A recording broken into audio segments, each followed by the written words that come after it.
Well, good evening, Bear fans, and welcome to another edition of Inside Bear Athletics right here on Bear TV. This week's episode, we're going to look at basketball. Head coach Brian Bender will join us, plus we'll talk recruiting with Southwest Mississippi Community College. So by all means, get ready to bear down. It's time for Inside Bear Athletics on Bear TV.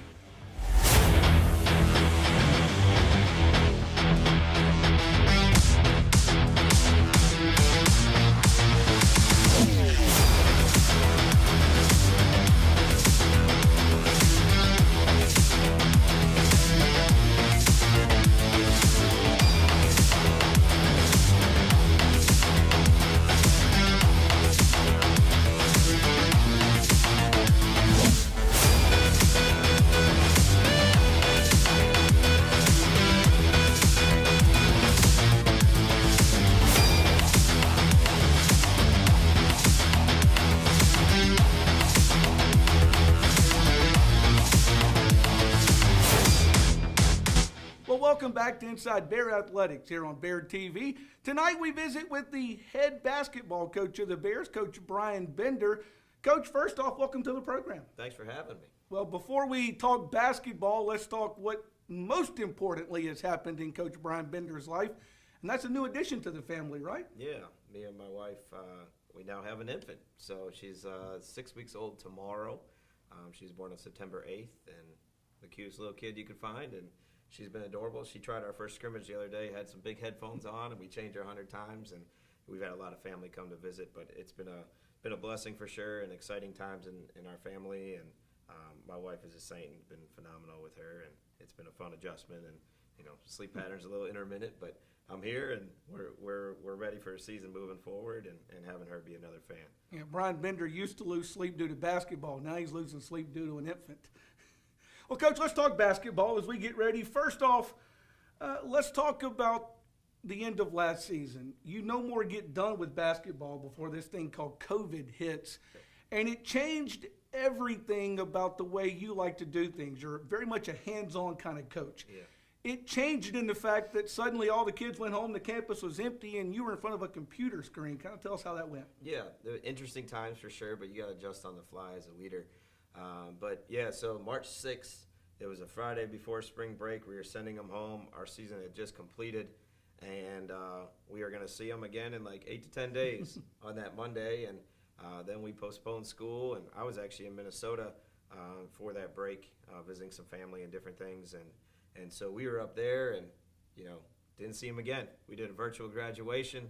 It was very challenging in many aspects. So we only had one kid at the time committed to any school 4-year, and we ended up having 10 kids more sign somewhere for their 4-year scholarships. We didn't get to do our spring individuals and weightlifting sessions, and it changed recruiting a lot. Luckily for us, we did our work early, so we had 3 or 4 kids signed at Christmas, and so we were able to fill our voids with recruiting over the computer. So I did a lot of Zoom calls, talking on the phone, watching videotape, doing different things, but at the end of the day, it's about the relationship you can establish and whether or not they can come to campus or not. But we have a lot of really great graphics and videos with our institution where we can show off a good product. And so, for us, it was fairly easy to sign some kids, and we have a good product to sell with getting guys in the next level, our academic situation, and a staff that all has Division I experience. So it's easy to get guys that want to be at that level. And so we were able to add, really good players and good kids to our program. And fortunately for us, it didn't inhibit us too much. It kind of hurt some of the guys in terms of their development. But we were able to adjust, and we got some guys some credits over the summer in summer school. And we've been, knock on wood, COVID-free since we got here in August. So we're full-blown and making up lost time. And it's been good to be back on the floor and having our guys back on campus. Being back on campus is a good thing. Backing up just a bit, though, you kind of talked about this. The job of a community college coach is to constantly get kids in, but also to get kids out. Yep. A lot of the kids that come into your program are wanting to continue their career either at a 4-year institution or some other basketball career, where also you're having to work the other end of it, where you're talking with high school coaches and coaches across the country trying to get kids in. What was that like differently for you, having to, again, deal with it from a computer standpoint? Yeah, definitely. So one of the benefits that with my background is, so I was a video coordinator for a lot of years at the highest level of Division I, and so my computer skills are pretty good in terms of creating we have a YouTube channel where we produce highlight tapes for each one of our guys. A lot of issues with junior college players is their academics. Well, at Southwest, we have the highest GPA in the country. We've been first or second each of the last 6 years for men's basketball across the country. Since I've been here, we have a 100% graduation rate. And since I've been the head coach, we have a 100% placement rate in guys going to four-year schools. And so that's something that we pride ourselves on. But knowing a lot of people, sending some blind emails, getting video out there, there's a lot of people that are advocates for junior college and different showcases and things, and they've been able to tweet things out for our players. And just having all those tools, so having video, having decent stats, having a coaching staff that knows what they're doing, and a tradition at Southwest, we've had it. In the last 8 years, we've had 33 Division I players, which leads the MACCC, which is really good for our program, and that's what kids want, and that's what we've been able to do. And when you can check every one of those boxes, we're less of a risk to take a player from our program, knowing that they've been coached well, knowing that their academics are in order, knowing that they have film, and their best basketball is ahead of them. You talked about coaching staff. Something else that happened to you while COVID was happening is you had some turnover on your coaching staff. Your number one assistant moves on. You promoted an assistant, and you also bring in a couple of new guys, don't you? Yeah, definitely. So, Coach Reggie and Coach Jeff both left the program. They both did a phenomenal job while they were here, and life happens fast. Coach Reggie was in a role where he was a volunteer assistant, and it's tough financially.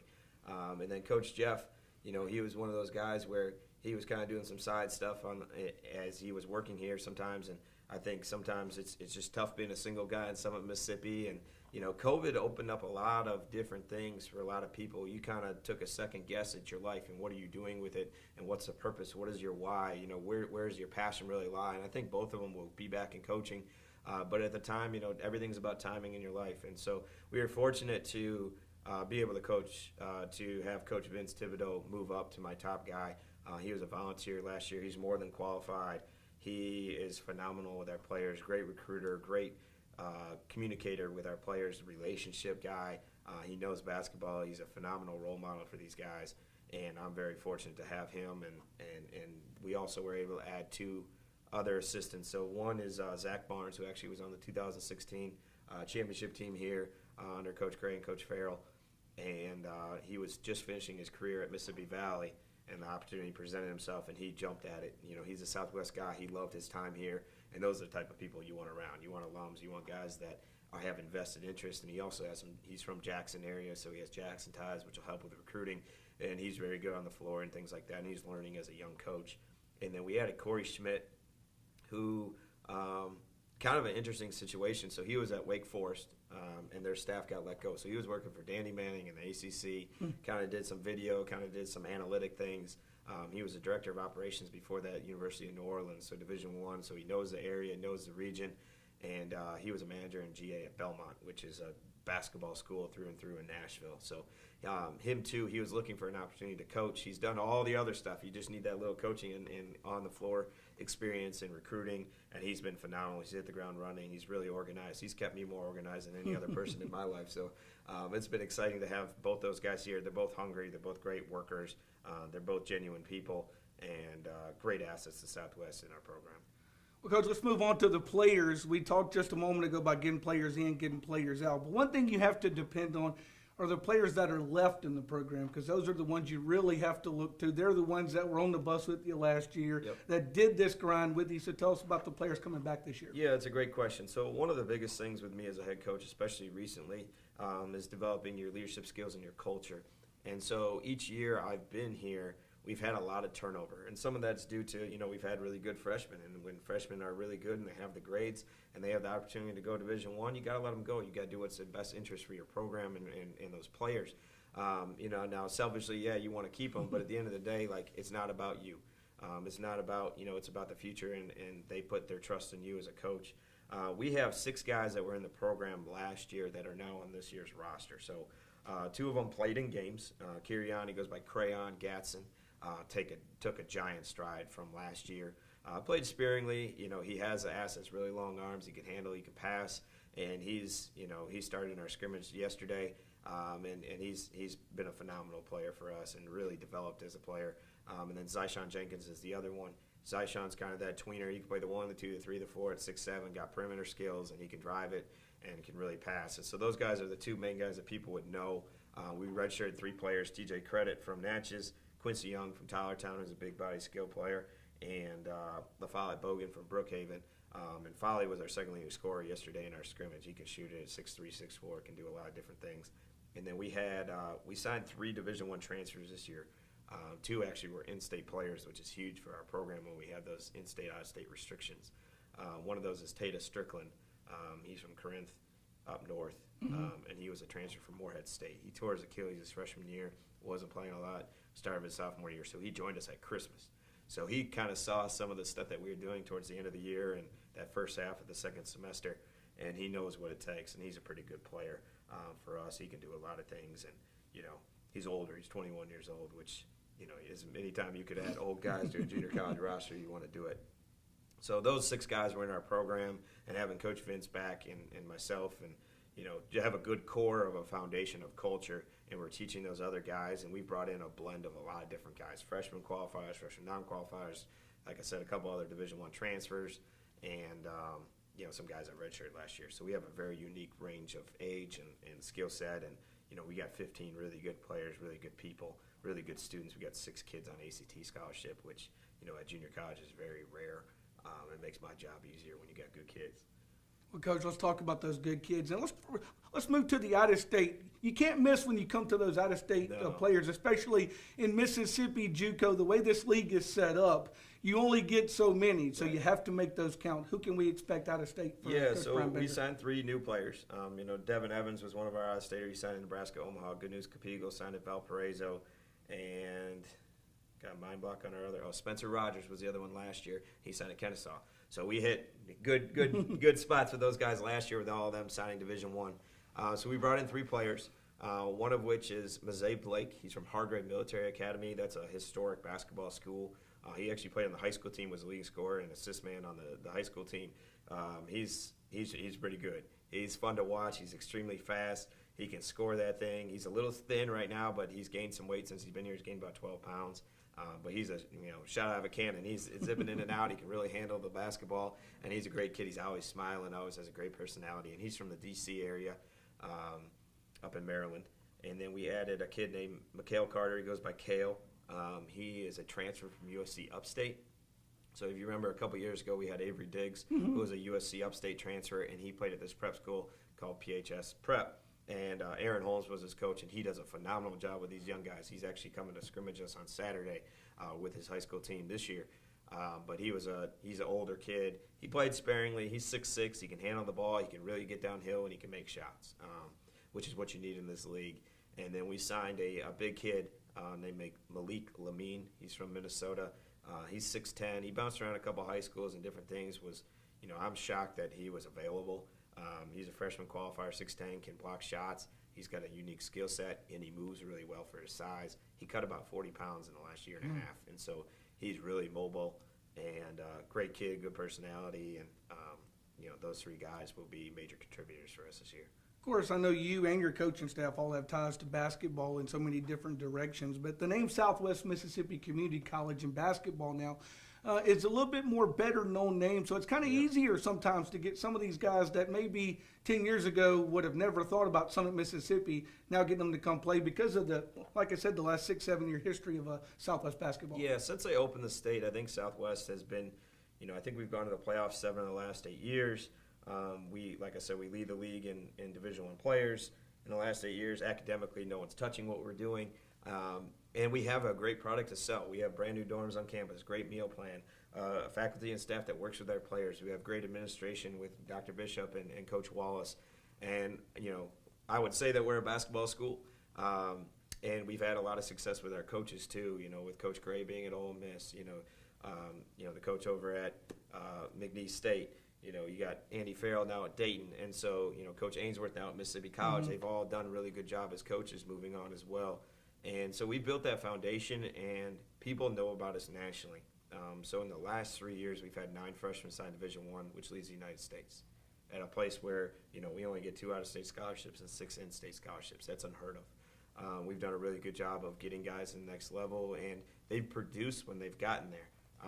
We had a little alumni game the other day, and James Hawthorne was here, Lafayette Rutledge, who played at Nichols, Roderick Sykes, who played at South Alabama, and guys that have gone on, Mike Parks at Memphis. We've had some guys that have done very well. Roydell Brown just signed an overseas deal. Mike Parks is playing overseas, and now you got professionals. You got guys that have done it and love it here. And if you love it here and you're able to say good things about it, your players are usually your best recruiters. And the data speaks for itself with what we've done in this program. And now we just got to continue to trend in that right direction and, win a few more games and do a few more things and, keep building this thing and make it, a powerhouse for years and years to come. Well, two final things, Coach. First, let's talk schedule. Way different this year with COVID hitting. Normally, about this time of year, you'd be getting ready to kick your basketball season off. Yep. You would have those pre-Christmas games that we like to call them, those warm-up, tune-up games, whatever you want to call them. Then after Christmas, it would be, let's go, let's hit the ground running. This year, a little different, isn't it? Yeah, it's a lot different. But, to be honest, for Mississippi on a national scheme, it's not that much different than any other thing except our season just kind of shifted after Christmas. And I think it'll work in our benefit, a couple of reasons. So March, April, May, June, July, we didn't do anything with basketball. Some of these kids, they couldn't even find a gym. And so we needed that time in August and September and October and November to get their bodies back right, to, continue to develop them, to put some of our system and stuff in offensively and defensively. And just being in the gym, being a part of a team again, getting back in a routine academically. So all those things are very important. So what the NJCAA is allowing us to do is have 5 scrimmage days where you can play up to 2 games in a day, anywhere from, I think it was September 15th through December 15th, and then when you get back, January 4th to January 20th. And so we're playing one when we get back in January, and then we have 2 games scheduled this weekend against Prep School in East Mississippi. And then we're going to go to Baton Rouge and play Mississippi Gulf Coast in Baton Rouge. And then we're going to go to Pensacola on November 5th. Day trip. It's about 3.5 hours, not too bad. But they've been a perennial top 25 team. So give us a little bit of national exposure, play a team that has more scholarships, a bigger program, things like that. And then we're going to play here against Colin and kind of mind block on the other team that's coming. But we're going to play that on November 14th for us. And so we're looking forward to that. And having everybody come up here and, get that experience, get some film, see what we need to work on as a team, and give these guys, a little bit more of a carrot. You could practice and practice and practice and train and train and train. At the end of the day, when the lights turn on, it's a little bit different for our guys. And so it's really important that we, do that type of thing, and it'll be good experience, and we'll play some good teams. And I'm looking forward to, playing someone else besides ourselves and keep trending in the right direction. Then once you get back in January, schedule's a little different, too, That's in the right. fact that the MACCC has decided we're going to play all the North schools and all the South schools. Kind of explain how that's going to go. Yeah, it'll be interesting. Definitely in years past, we've flirted with a few teams up north. We played Northwest home and home, Delta home and home. We played at Kahoma and a couple other programs. But sometimes they wouldn't always play us, or it didn't work out, or different things. And you want to keep that record high. And so now that we're playing inner North-South games, I think it'll make it a little bit more competitive. It kind of gives you a true state champion instead of playing a bunch of prep schools and different things. So we're going to play a 21-game Mississippi schedule. So we're playing the South Division home and home like we usually have. That's 14 games. And then we're playing the North every time, one time. So, we go to Itawamba, we go to East, we go to Kahoma. No, we go to Delta. And then the other 4 come to us. And so it'll be really good. And then we got to schedule 1 game. So that was really easy for me on scheduling. We're going to play Baton Rouge at home during one of our bye periods. So we're looking forward to it. Like I said, we only usually play 23 games, and we're playing 22. So it really didn't affect us that much. Now, on a national level, you can typically play 30. So some of these teams are really struggling to adjust, and states don't have the power that we have. Having 15 schools in one state, that's I think we're probably the biggest besides maybe Florida and Texas. And so, it's really beneficial for us, and our commissioners have done a good job, and looking forward to playing 3 or 4, 2 or 3 games every week. It's going to happen fast for us, and hopefully we can get hot and stay hot. And we have one of our strengths of our team is our depth, and so playing a lot of games in a week doesn't really scare me very much. I was going to say depth, and the fact that if you do get hot, you can stay hot. You can win a bunch of games right there close together. Of course, we don't know, Coach, what it's going to look like once we get to January as far as people in the stands. I know one thing that Southwest men's basketball has done real good is to fill that gym up over at Southwest Mississippi Community College. We don't know what that's going to look like, but whatever it looks like, we're going to put as many people in as they allow us to do, and we're going to play basketball. Yeah, we'll play football, basketball, whatever you want to play. No, but we it's football season, Coach. It is. Football season, Coach. It's on your mind. So it's almost basketball season. It's almost here. We're excited. Whatever guidelines we're allowed to follow, we're going to follow them. And, Dr. Bishop's pretty aggressive with those types of things. And so if we can put people in the stands, we're going to put people in the stands. And if we can't, we got Bear TV. So as long as we got Bear TV, we're able to stream things. People can watch them from afar. And it'll be exciting to, put a product on the court and represent our school the right way. And if we got fans, we'll use them and take them. And, like any year that we've had, we've had great community support. And that's one of the benefits here. And being in the Summit and Macomb areas, we have great support, and hope that continues. And we'll put a good product on the floor and off the floor. And as long as people come support us, we're gonna do the best we can and play as hard as we can, and do things the right way. Super quick follow-up question for you, Coach. Yep. If they don't allow any fans at all, now I don't think that's going to happen, but let's say they allow no fans at all. Does it change your basketball team at all? Does your team need the camaraderie of people yelling and screaming their names and stuff? Do you think it'll be different if they don't allow any fans? You never know. Distractions sometimes gear you off the path of what you're trying to do. But for us, one of the things we talk about, so we have our core values of passion, humility, and discipline, which is, getting a PhD on and off the floor. But one of the things that we control, or that we talk about a lot, is controlling the controllables. So, we gave our guys a score each day. We call it your FACE score. It's your focus, your attitude, your communication, your effort. And so regardless if we have fans or we don't have fans, it's not going to change how we behave. We got to create our own energy when we're on the road. It's not that much different. At home, obviously we feed and, you get those goosebumps and, you feed off the adrenaline a little bit. But at the end of the day, players have to make plays, and they need to understand that mentally they need to be focused on what they're trying to do. They need to do it with the right attitude. They need to communicate with each other, because if you don't communicate, things fall apart. And that effort has to be there. And that's what we've been focusing on since the beginning. And we don't know what's going to happen. A team we could play could end up with COVID and we had to sit out 2 weeks. We could have something happen. And at the end of the day, we can't control that. But what we can control is those four things. And so that's what we focus our attention on every single day. And, hopefully we have fans, because that's what, that's a fun thing about college basketball. That's why it's a great game. But you see the NFL, it's hit or miss. Mm-hmm. Who's watching these games? Who's in the games? They're creating their own energy, and you can hear every play call, and it's kind of unique. But at the end of the day, you play basketball because you love it, and these guys are going to compete no matter what it is or who's watching. Well, Saturday, you're back on the court, right? Yes, sir. So we're back Saturday. We're allowing families and friends to come watch as long as they stay socially distanced.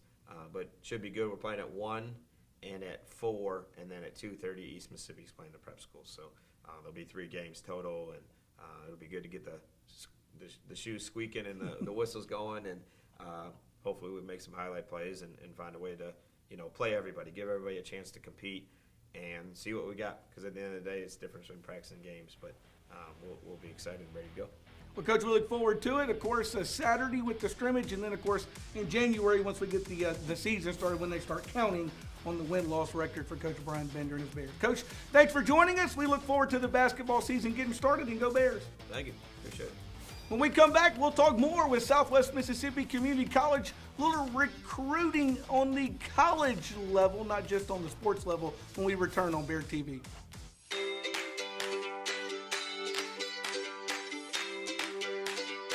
Hello, I'm Corey Nelson. I'm the current president of the Alumni Association and Executive Board. I was a 2003 graduate of Southwest. I've been a member of the Alumni Board for 12 years now. It's a fun board. We have a good time. Here, while I was at Southwest, I was a part of the stage band singers and show choir, Phi Theta Kappa, homecoming court. I was Miss Southwest in 2003. I enjoyed my time at Southwest very much. I kind of think it was the start of me finding out who I really was. Small class sizes are a great benefit to this school, because when you get to those larger universities, it is definitely a big change. So get those core classes out of the way here at a smaller university with people that you know. We are going to be doing a membership drive in the fall, and we would like to have any and all join us. You don't have to be an alumni of the school. You can join as a friend of the school. So, friend of the alumni, rather. So we hope to see you at some football games coming up, and go Bears. Join the SMCC Alumni Association today. Call 601-276-2442.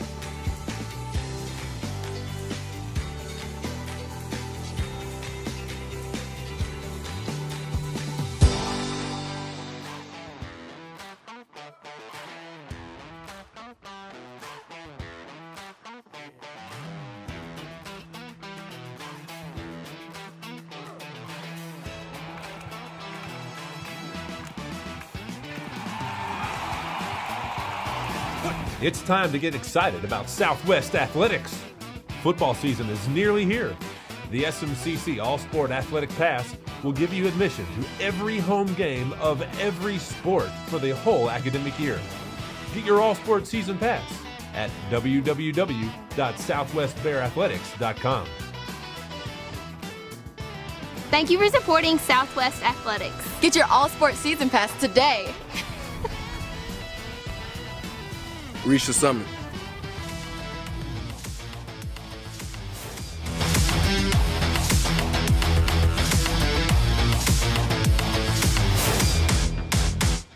Well, welcome back here on Bear TV. Our thanks to Coach Brian Bender for coming over talking basketball with us.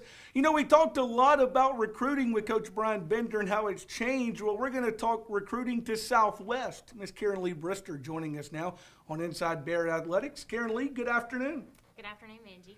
Well, you join us, of course, your primary job on campus. You of course, have a lot of hats. Most people that work here have a lot of hats. But your main job is recruiting to Southwest Mississippi Community College. So let's talk a little bit about that.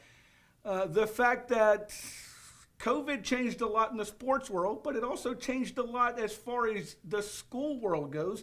Everybody went home. Suddenly, we didn't know if there was coming back for the fall semester, if there would be a fall semester. Obviously, there is a fall semester because kids are here. But kind of take us back. How did your job change once you got sent home? Oh, it changed drastically, especially with two small children at home, as you know, Benji.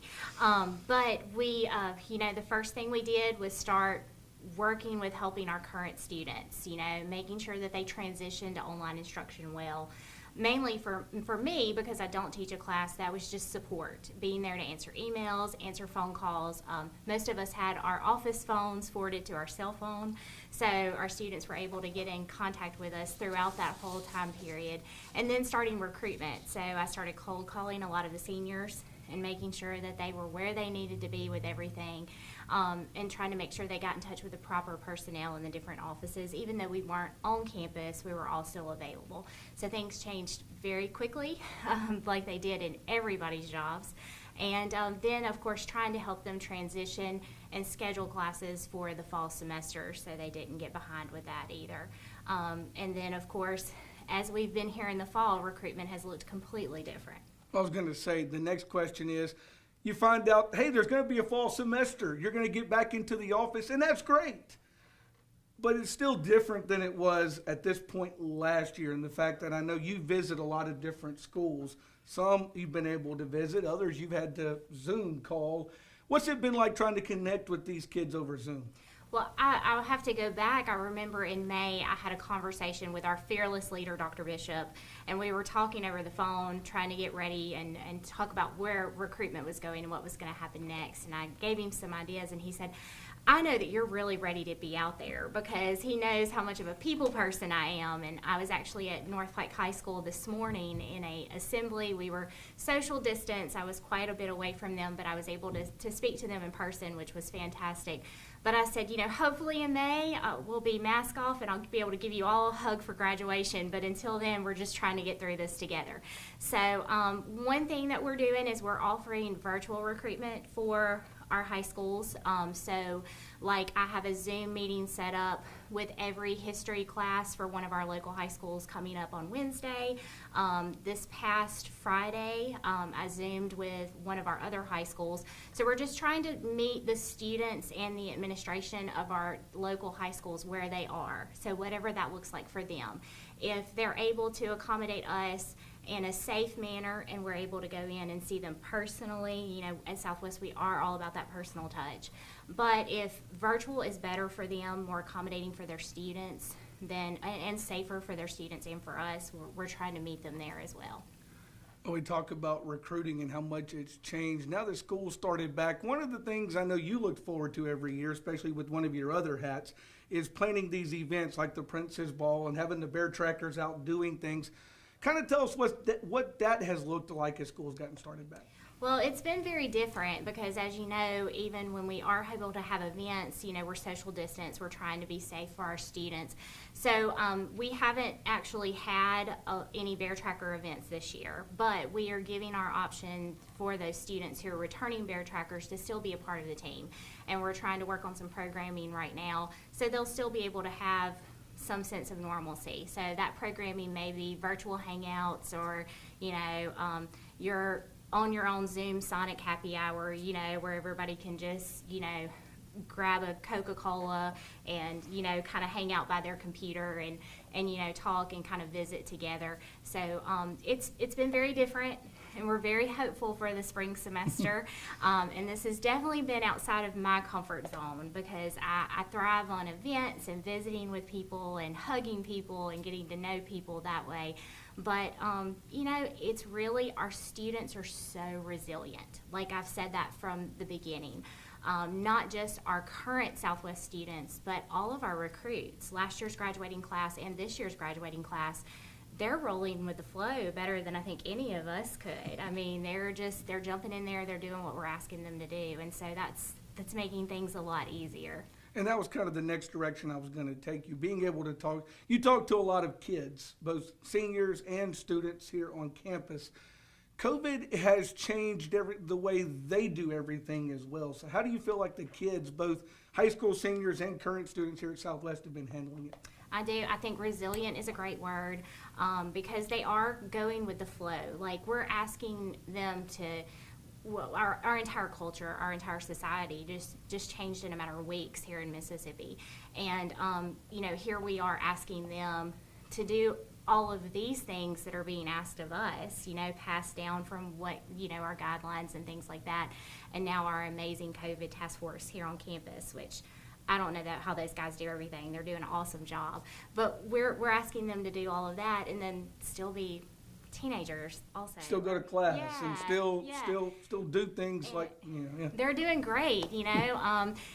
I'll be honest, you know, especially during the statewide mask mandate, you know, Miss Karen Lee was the one to be like, hey, pull up your mask for me. And they would always smile and be like, you know, yes ma'am or not, and pull it up and keep walking, you know, go into class because they were on a time schedule, and a lot of times I was too. But, you know, that says a lot about our student body. You know, when they're asked to step outside of their comfort zone and they do it with respect to the people who are asking them to do it, I think it really does. So I think we're going to see some great things. I hope that Miss Lauren Woodworth is ready to throw a huge campus-wide party when COVID is over. I was going to say, I think a lot of people are kind of waiting for that big bash that we're going to have one day in the near future. That big bash is going to come. Right. Well, we talk about Bear Trackers, we talk about recruiting. Just the fact that you're back into your office is probably something you didn't think you would be talking about. You talked about Dr. Bishop, the task force,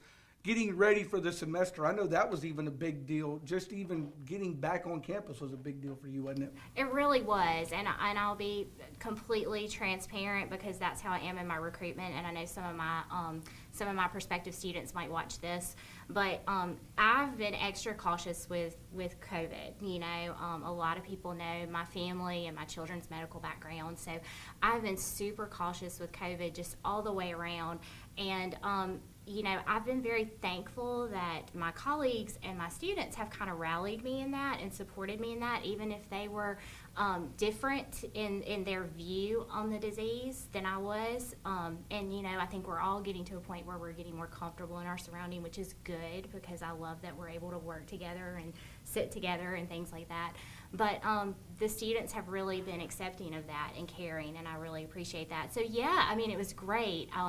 The day that we got to come back to our offices for the first time, it felt like the first day of school in kindergarten. I was so excited to see my colleagues and my friends. I couldn't wait. Well, Karen Lee, in closing, somebody may be watching this that may be interested in Southwest Mississippi Community College.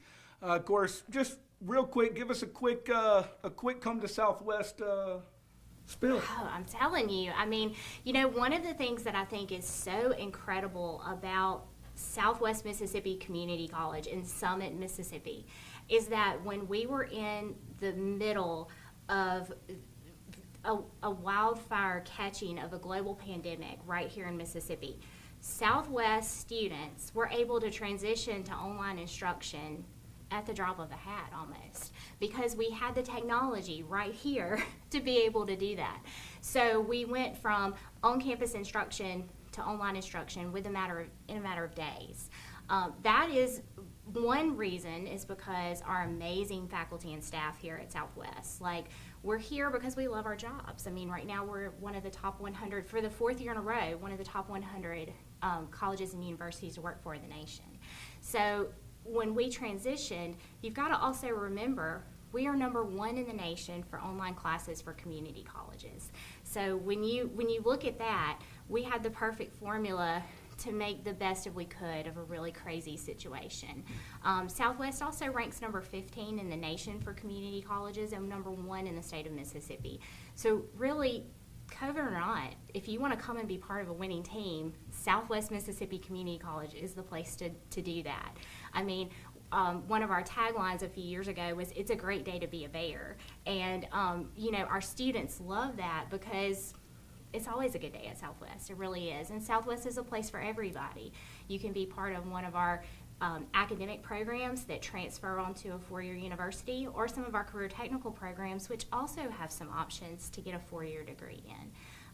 Southwest has a place where no matter what your major is, we can probably find that fit for you. No matter what your background is, we can find that fit for you. I chose to come to Southwest many years ago, and people ask me all the time, why did you pick Southwest? And my answer is because it was an opportunity and an experience I didn't want to miss out on. And it ended up being one of the best decisions of my life. Absolutely. If somebody wants more information about Southwest Mississippi Community College, give them the information. There's a website, a phone number, all the ways to contact Southwest. Right. Okay. So our website is smcc.edu. There's a wealth of information there. Our digital media folks do an amazing job of putting things out there on our social media. So just like this interface that you're viewing this on right now, you'll see updates coming on and off of that as well. You can always contact me. I'm the academic recruiter, but I can send you to the offices that you need. Karen Lee Brister. My email address is kbrister, KBRISTER, @smcc.edu. And my direct phone number is 601-276-3849. If you're interested in a dual enrollment class, you can reach Miss Megan Jones. Her email is mjones@smcc.edu. And our many career technical education programs, Miss Aurelia Gaydon can help you navigate that.